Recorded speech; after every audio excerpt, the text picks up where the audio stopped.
This is MrsAgroSquerril standing in for Agro while he recovers from some vocal strain. It could be a couple of days, it could be a couple of weeks. I hope you enjoy. Names, by The Cursor Hasn't Moved. It was a strange episode in his life, but the young Corvian was thankful for the opportunity to experience terror himself. He was also thankful that his friend had refrained from using his usual nickname of Squawks, seeing as it saved him a feather-rustling recounting of the incident which earned it for him. Instead, he was going by a more presentable Mr. Buttons, seeing as his true name was unpronounceable to almost all Terrans. Besides, the story behind it was rather cute and involved a human hatchling who gave up on trying to pronounce his true name, and Terrans of all stripes have loved hearing it. Praise the ancestors that Jerry didn't think this occasion was one for the kind of levity that comes from embarrassing his friends. The occasion being a funeral, followed by a wake. It wasn't Mr. Buttons' first time attending a Terran funeral. Far from it, but it was the first one that wasn't a military affair. Unlike the friends consigned to the void, often without even a body to offer up to the skies, by the war, Jerry's family had lost a high matron, or what he called a grandmama, to time. Mr. Buttons hadn't known that humans had such strong ties to previous generations, and it warmed him to know he had another thing in common with these valiant people. Even so, he couldn't help but marvel at the beauty of Terra, the majesty of the city of Seward, with its arching towers rising above the grasses and grain fields, roiling in the winds, dotted with small dwellings and outbuildings to the far horizon. Even this splendor was insignificant in terms of Terran cities, at least on Terra. It didn't stop Mr. Buttons from trailing happily at every new marvel, not the least of which was the grav belt that enabled him to even set foot on such a punishingly strong gravity world.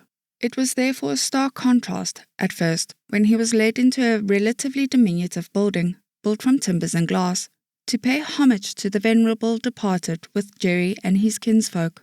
Its whitewashed exterior and steeply angled red-tiled roof still drew the eyes up past the steepled bell tower to the clear blue sky, as he stood beneath the peaked archway of the heavy doors, flung open in welcome to all and sundries. Even the towers he had gawked at failed to make him feel so small as that sky did, as he dragged his gaze back to the building itself, where dyed glass, arranged in patterns, depicted a human man nailed to a torturous device of death from Terra's ancient past.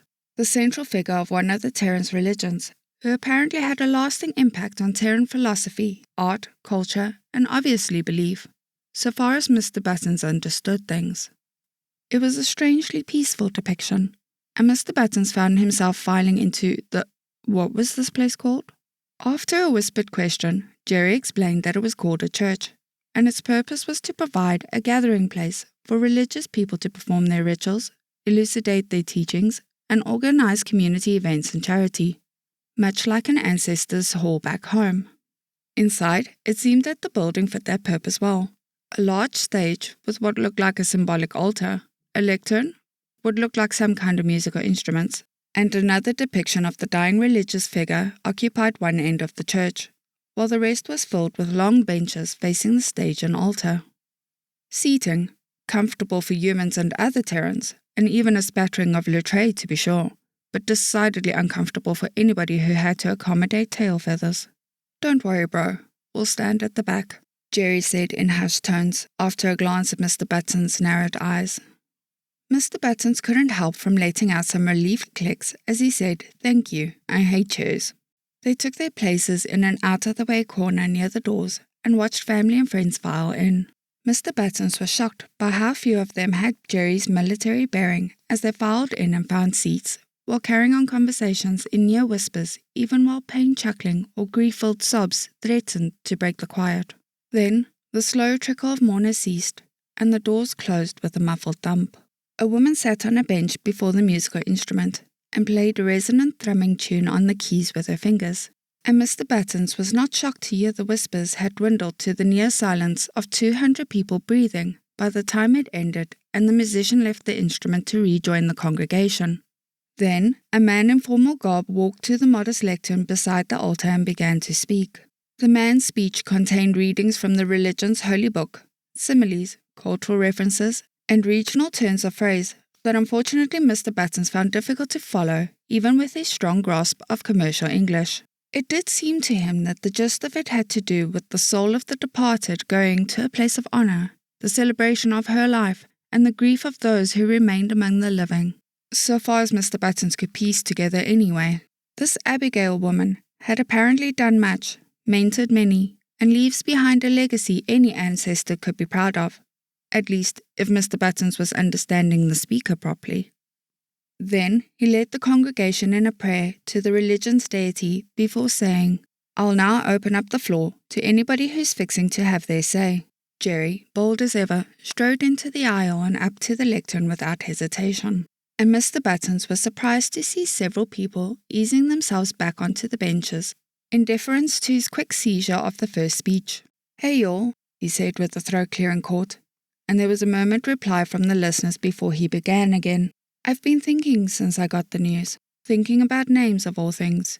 You don't really get to pick your own name. First, your parents give you a name in the hopes that it'll be made to shine with a good life, and that's a treasure itself. But then you go out into the world and start collecting names. If you're lucky, you'll cultivate a collection of nicknames from friends, full of humor and fraternity, but they won't forget that hopeful gift you were introduced with. Then, if God wills it, you'll meet a special person and call them dear, or sweetheart, or love, or anything else like that, and be called in turn until that wonderful day you can call each other husband or wife. But probably those hopeful names you introduced yourselves with already shine with love. Then the nicknames and sweetheart names will fall away, and maybe even your true names when you become mama or dada, and eventually mom and dad. Then, after those who you gifted hopeful names have cultivated their own collections of names, they too will be mama and dada." Yeah, Jerry's voice caught in his throat as he continued. "And those kids will name you again, just like my mom named a matriarch called Abigail grandmama, and my older cousins called her great-grandmama. And now, at the end of Great-Mama's life, we're here to tell each other all the names we had for her, and all of the stories behind those names.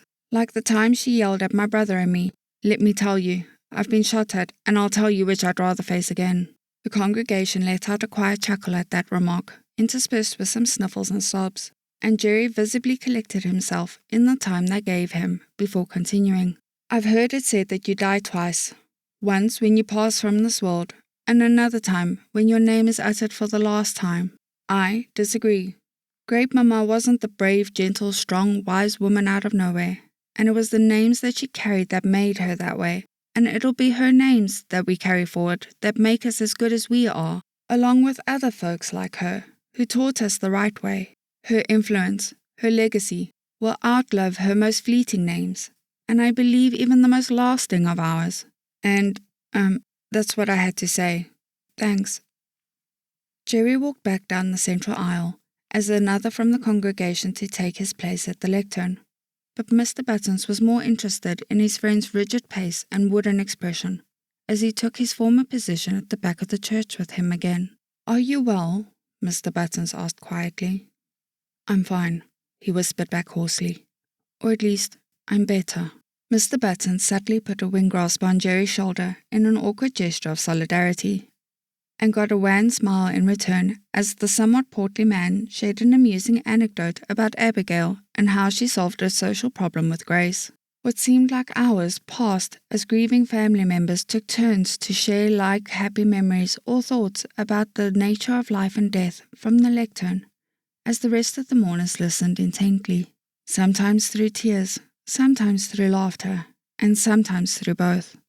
But by the end of it, it seemed to Mr. Buttons that fewer people had stayed seated than had shared something. A beloved high matron indeed. Then another prayer, another resonant piece of thrumming music, and the doors were flung open to the dwindling twilight for the mourners to leave the church. The family wasted little time in walking to a nearby restaurant, which they had apparently rented out as a venue, and proceeded to throw the most raucous party Mr. Buttons had ever attended. This bedlam of food, mostly edible, drink, which he dared not touch, music, and dance was apparently their idea of a wake. A stout, matronly human woman with deep laugh lines around her eyes cornered Mr. Buttons and asked him, "So how did you know, Abby?" "Ah, I did not.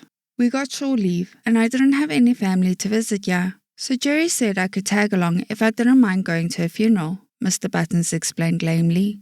"Oh, welcome to the family," she explained as she threw her arms around him in a bone-crushing hug. Mr. Buttons decided that it was an excellent funeral. End of story.